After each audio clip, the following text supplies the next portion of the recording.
Καλώς ήρθες στο κανάλι μου Διδασκαλία Φιλολογικών. Σήμερα θα ασχοληθούμε με το χρόνο της αφήγησης που μπορούμε να συναντήσουμε στη λογοτεχνία.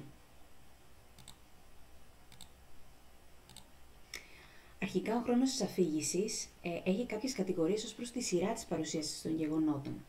Το κάθε λογοτεχνικό κείμενο έχει δύο χρόνους. Το χρόνο της ιστορίας, που είναι ο χρόνος κατά τον οποίο εκτελήσονται τα γεγονότα, και το χρόνο της αφήγησης, που είναι ο χρόνος που αποκτούν τα γεγονότα κατά τη διάρκεια της αφήγησης, δηλαδή πόσο διαρκούν κατά τη διάρκεια που ο αφηγητής τα αφηγείται.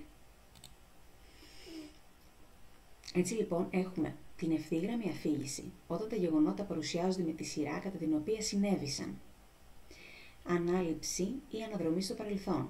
Παρουσιάζονται τα γεγονότα τα οποία έγιναν πριν από το χρονικό σημείο της ιστορίας στο οποίο βρισκόμαστε.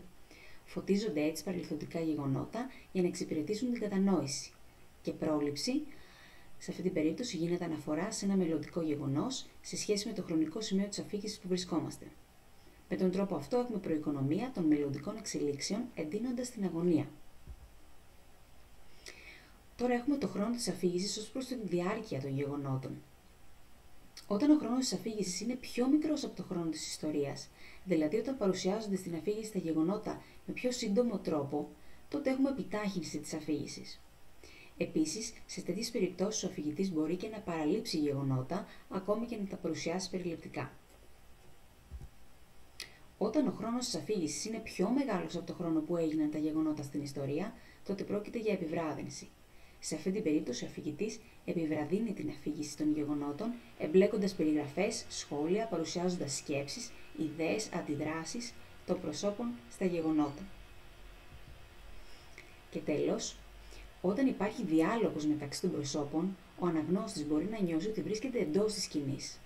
Ονομάζουμε αυτή την περίπτωση σκηνή, όπως τα θεατρικά έργα. Έτσι αυξάνεται η θεατρικότητά της. Σε αυτή την περίπτωση μπορούμε να πούμε ότι ο χρόνος της ιστορίας εξισώνεται με το χρόνο της αφήγησης, αφού είναι σαν να παρουσιάζεται ζωντανά ο διάλογος των προσώπων. Ελπίζω να σε βοήθησα με το βίντεο να καταλάβεις το χρόνο της αφήγησης.